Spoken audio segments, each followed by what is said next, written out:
ঢালিউড অভিনেত্রী পরীমনি এই মুহূর্তে সিনেমা থেকে অনেকটা দূরে আছেন। তবে অভিনয় থেকে দূরে থাকলেও সামাজিক মাধ্যমে তার উপস্থিতি সরব রয়েছে।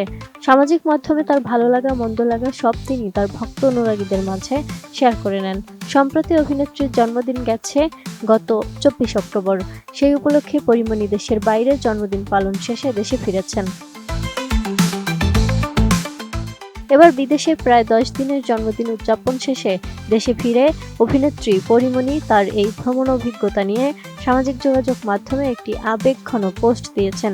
তিনি কোনো সংবাদ সম্মেলন করেননি, বরং ফেসবুক পোস্টের মাধ্যমে তার অনুভূতি জানিয়েছেন।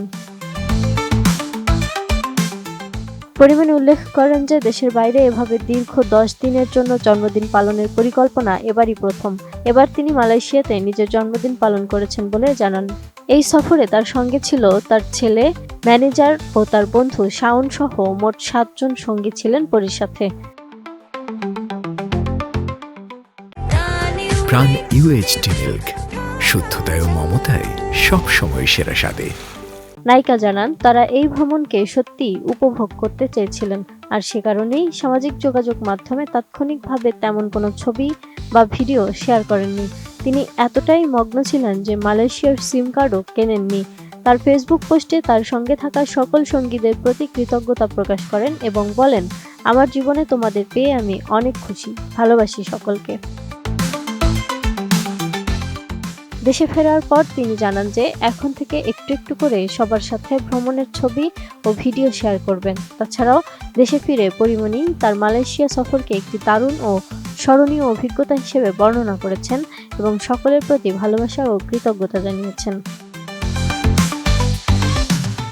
পরীমনির এই উৎসব শুরু হয়েছিল তার জন্মদিনের আরও 4 দিন আগে। সেই সময় পরীমনি বলেছিলেন দেশের বাইরে জন্মদিন পালনের কথা, যেই কথা সেই কাজ। দীর্ঘ প্রায় 2 সপ্তাহ দেশের বাইরে থাকার পর সামাজিক মাধ্যমে অভিনেত্রী দেয়া পোস্ট থেকেই তা স্পষ্ট হয়েছে।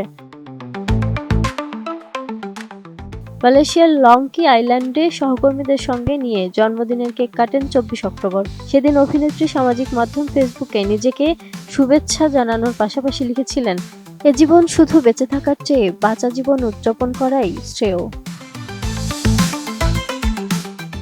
Desk report, 18 news.